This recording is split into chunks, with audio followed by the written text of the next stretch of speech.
Hello दोस्तों, आज के इस वीडियो में आप सभी लोगों को बताने जा रहा हूं डिजिसोल डुअल बैंड के कॉन्फ़िगरेशन के बारे में। तो कभी भी आपको राउटर कॉन्फ़िगर करना हो तो सबसे पहले आप अपने राउटर को लैन केबल से लैपटॉप या कंप्यूटर से कनेक्ट कर लो। अगर आपके पास लैपटॉप कंप्यूटर नहीं है तो आप वाईफाई के थ्रू भी कनेक्ट कर सकते हो, लेकिन आप अपने मोबाइल को डेस्कटॉप मोड पे कर लेना। उसके बाद ही आप कॉन्फ़िगरेशन कर पाओगे डुअल बैंड राउटर का। तो सबसे पहले आप जैसे ही क्रोम ब्राउजर ओपन करेंगे उसमें आपको आईपी एड्रेस डालना है राउटर का 192.168.1.1 जो कि स्क्रीन पर आपको दिख रही होगी।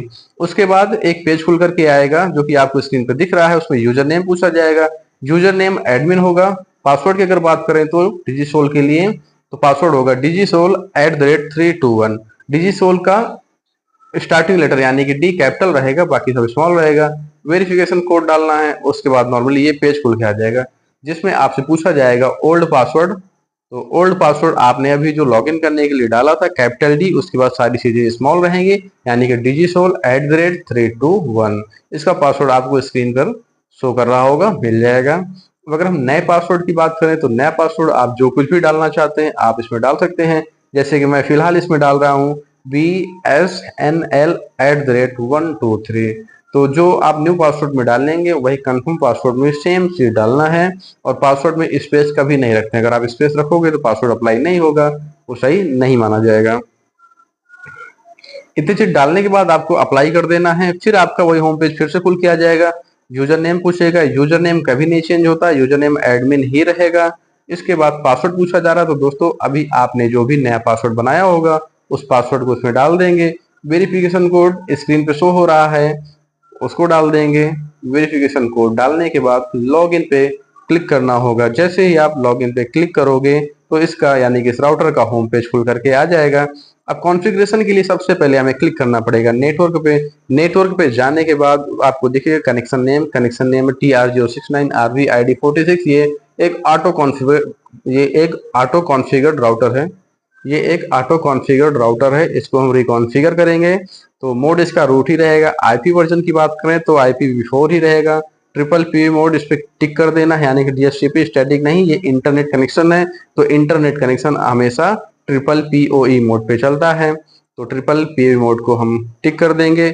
उसके बाद इनेबल VLAN ID, जैसे ही VLAN ID पे क्लिक करेंगे नीचे एक बॉक्स ओपन होगा जिसमें VLAN ID हमें डालनी होगी। तो VLAN ID आपको पता होगी या फिर आपकी ISP नहीं, अगर आप खुद ISP हो तो आपको पता ही होगा। VLAN ID डालना है, उसके बाद 802 जो करके आ रहा है 802 करके, तो इसमें कुछ रेंज डालना पड़ता है जो कि 0 से लेकर के 7 तक की होती है। तो मैं इसको नल छोड़ दे रहा हूँ, यानी कि इसमें कुछ नहीं फिल कर रहा हूँ, या तो 0 फिल करो या तो कुछ मत फिल करो। ठीक है दोस्तों। इसके बाद यूजर नेम आपको आपके आईएसपी ने प्रोवाइड किया होगा, या फिर आप खुद आईएसपी हैं तो आपके पास होगा ही। आपको इसमें यूजर नेम डाल देना है। फिलहाल मैं इसमें बीएसएनएल की कॉन्फ़िगरेशन कर रहा हूँ, इसलिए बीएसएनएल की डिटेल्स इसमें मैं फिल कर रहा हूँ। तो यूजर नेम फिल करने के बाद आपको पासवर्ड डालना है। फिर से दोस्तों, अगर आप बीएसएनएल का कनेक्शन इसमें चलाना चाह रहे हैं तो बीएसएनएल के केस में पासवर्ड ही होता है PASSWORD, सारा स्मॉल लेटर में होगा, कोई स्पेस नहीं रहेगा। फिर सर्विस नेम की बात की जाए तो दोस्तों ये कनेक्शन बीएसएनएल से है, तो सर्विस नेम में हम बीएसएनएल फिल करेंगे। अब बीएसएनएल या स्मॉल में हो या कैपिटल में कोई मैटर नहीं करता, आप कुछ भी डाल सकते हो, या फिर नहीं भी डालोगे तो बीएसएनएल के केस में कोई नेसेसरी नहीं है ये चीज। बिना ये सर्विस नेम डाले भी चल जाएगा इंटरनेट आपका। उसके बाद ट्रिपल पी टाइप कनेक्शन रहेगा, कंटिन्यूस रहेगा। नीचे कनेक्शन जो आ रहा है कनेक्शन नेम, तो उसमें TR069 इंटरनेट आपको सिलेक्ट कर लेना है। फिर उसके नीचे कुछ सारी चीजें टिक करना है जिसमें DHCP लैन जो लिखा हुआ है डिसेबल लैन DHCP, उस पे से टिक हटा करके नीचे पोर्ट बाइंडिंग कर देनी है। पोर्ट बाइंडिंग करने के बाद आप अप्लाई करोगे, अप्लाई करने के बाद स्टेटस में जाकर के आप इस राउटर का या फिर इस कॉन्फ़िगरेशन का कनेक्शन चेक कर पाओगे, इसका पोर्ट अब मिलने लगेगा।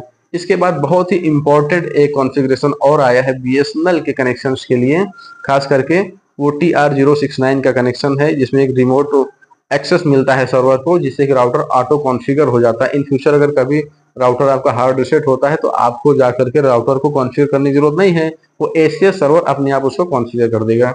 इसकी कुछ डिटेल यानी कि सर्वर यूआरएल मैं डाल रहा हूँ, मैं आपको स्क्रीन पे शो कर दूंगा, आपको दिख जाएगा।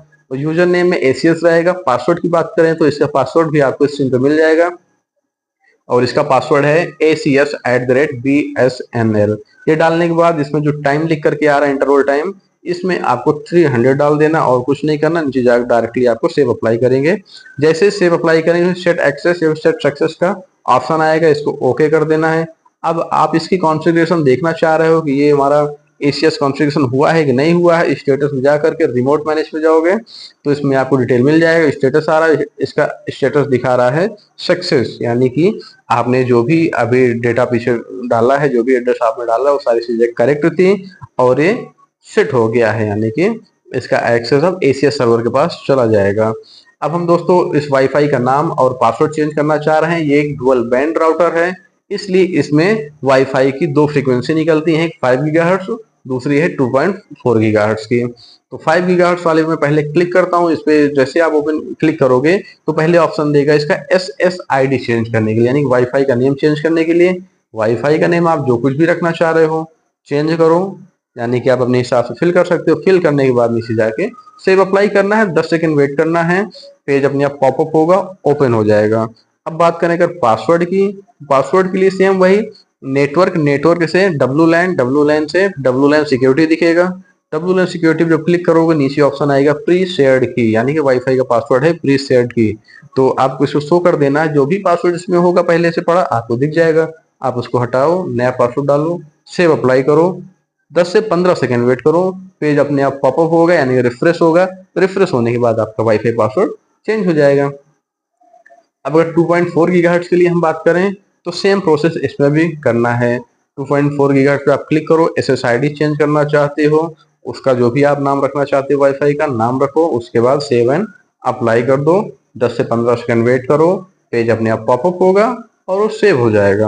अब पासवर्ड चेंज करना है तो फिर से नेटवर्क पे जाओ, नेटवर्क के जस्ट नीचे आएगा 2.4G, यानी कि आपको 2.4G का पासवर्ड चेंज करना है, उस पर क्लिक करो। फिर WLAN सिक्योरिटी पे जाओ, जो भी आप पासवर्ड डालना चाह रहे हो पहले शो पे क्लिक कर लो कि ऑलरेडी इसमें क्या पड़ा हुआ है। अगर नया राउटर है तो 1 से 8 तक होगा, पुराना है तो आपने जो डाला होगा वो होगा।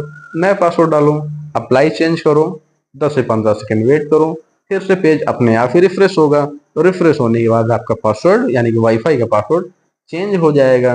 पासवर्ड चेंज करने के बाद एक बहुत इंपॉर्टेंट चीज आती है जो कि होता है ऑप्टिकल पावर। अगर आप राउटर का ऑप्टिकल पावर वगैरह चेक करना चाह रहे हो तो नॉर्मली स्टेटस पे क्लिक करो, उस पे वाइन कनेक्शन इन्फॉर्मेशन आता है, उस पे जाओ, पोर्ट अप दिख रहा है, यानी कनेक्शन चल रहा है। फिर ईपॉन इन्फॉर्मेशन, आप जब ईपॉन अभी OLT हमारी ईपॉन है, अगर जीपॉन OLT होती है उसमें जीपॉन आता।